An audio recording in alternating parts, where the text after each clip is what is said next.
Calorimetria. Bom, a calorimetria, então, é a parte da termologia que estuda o calor e as suas medidas.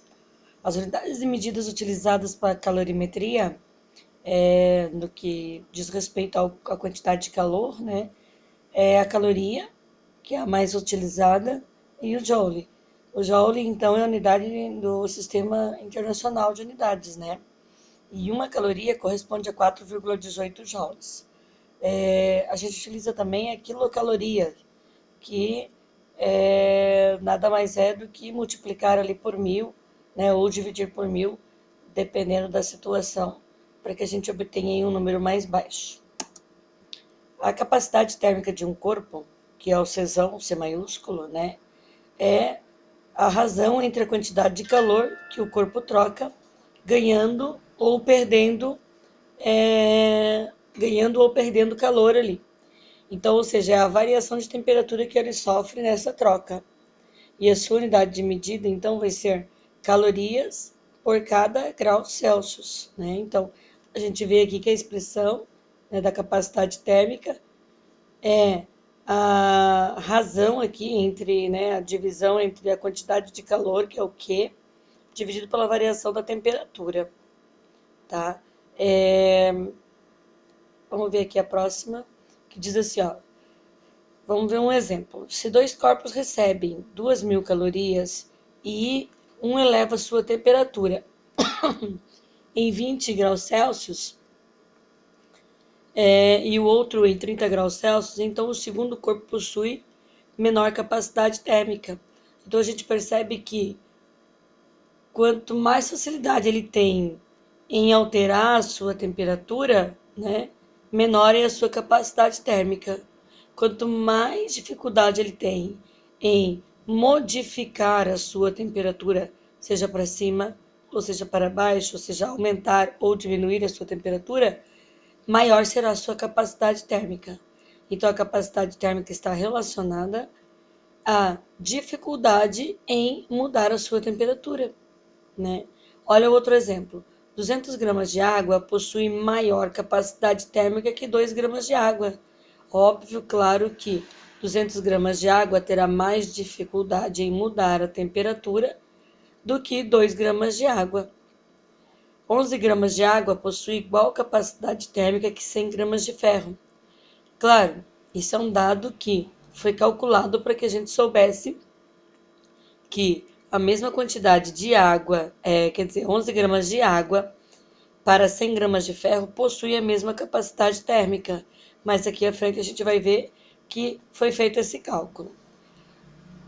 Uma outra coisa dentro da calorimetria é o calor específico de uma substância, né? O calor específico de uma substância é o C minúsculo, C pequenininho. É a razão entre a quantidade de calor que a substância troca e o produto entre a sua massa e a variação da temperatura sofrida. Então, a gente tem aqui o Czinho, que é o calor específico, é a razão entre a quantidade de calor dividido pela massa vezes a variação dessa temperatura. A unidade de medida ficaria, ó, calorias, gramas, graus Celsius. Esse calor específico, então, ele é mais ou menos assim, é um valor específico de cada substância. Então, ele é em razão ao tipo de substância. A capacidade térmica, que é o C grande, já é em razão à quantidade daquela substância. Então, substâncias iguais terão capacidades térmicas diferentes.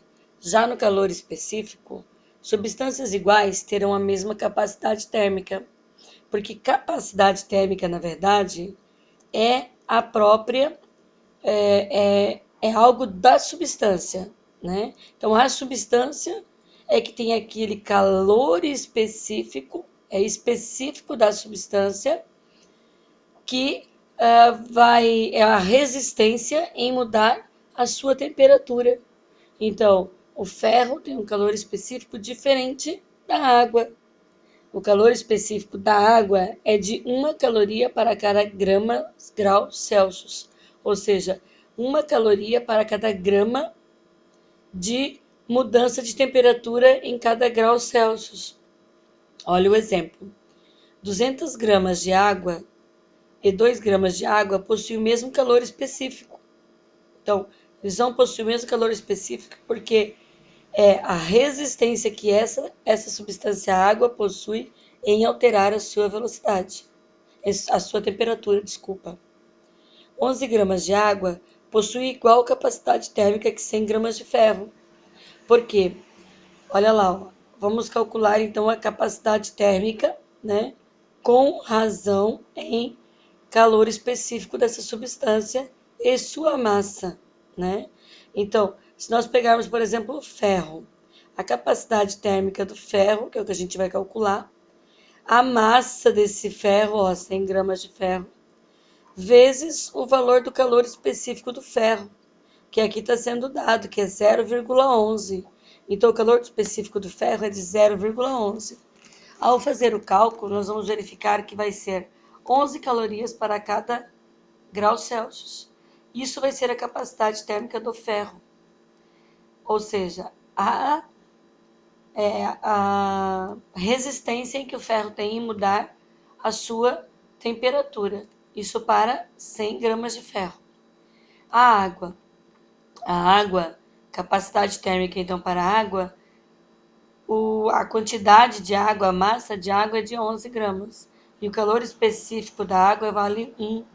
Então, também vai possuir uma capacidade térmica de 11 calorias para cada grau Celsius, ok?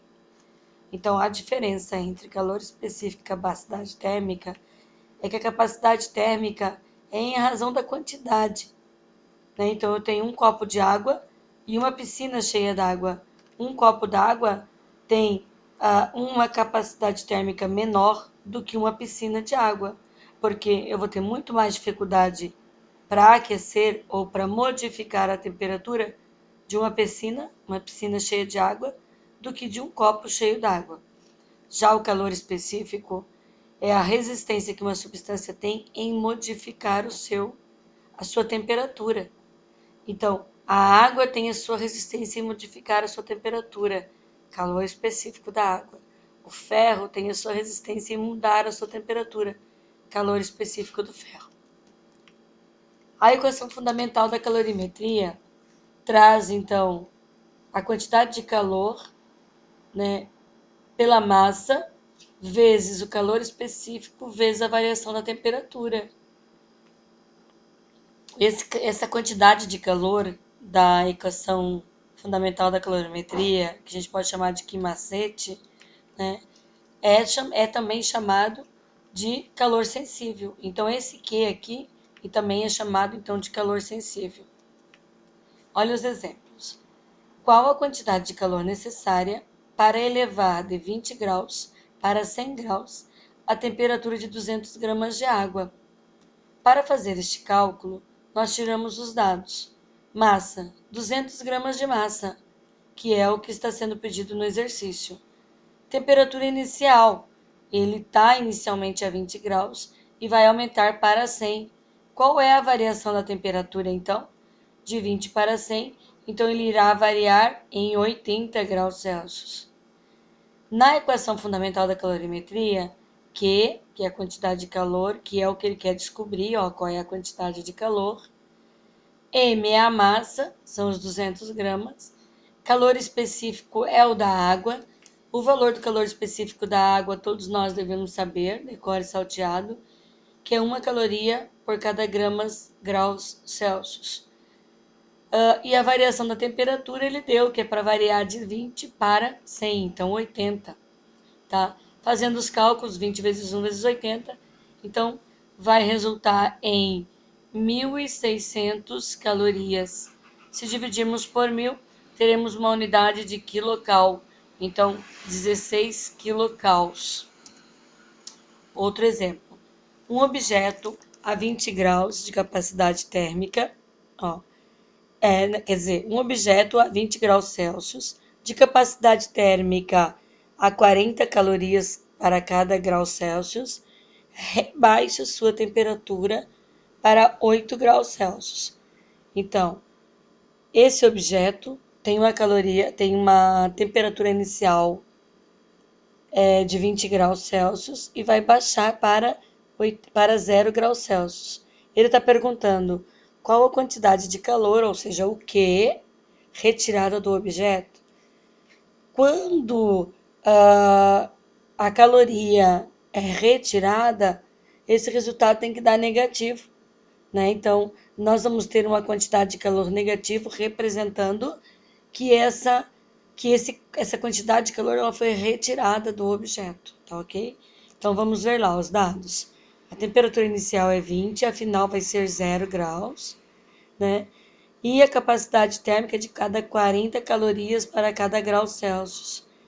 A fórmula a se utilizar é a fórmula da quantidade de calor, que vai multiplicar a capacidade térmica vezes a variação da temperatura, né? Então, nós podemos ver essa fórmula de outra maneira, como capacidade térmica é igual à quantidade de calor dividido pela variação do tempo, né? Mas aqui é conveniente usar a fórmula dessa maneira, porque ele quer quantidade de calor. Então, quantidade de calor é igual à variação, a capacidade térmica, que é 40 calorias para cada grau Celsius, vezes, né, vezes a variação da temperatura, que será de menos 20. Por que menos 20? Porque a inicial é 0. Né? A temperatura inicial, desculpa, é 20. E aí a final é 0. É 0. E subtraindo uma da outra, nós vamos ter, então, menos 20. Com isso, a gente vai multiplicar 20 vezes 40 e vai ter menos 800 calorias, tá? Esse menos indica, então, que foi retirado calor desse objeto.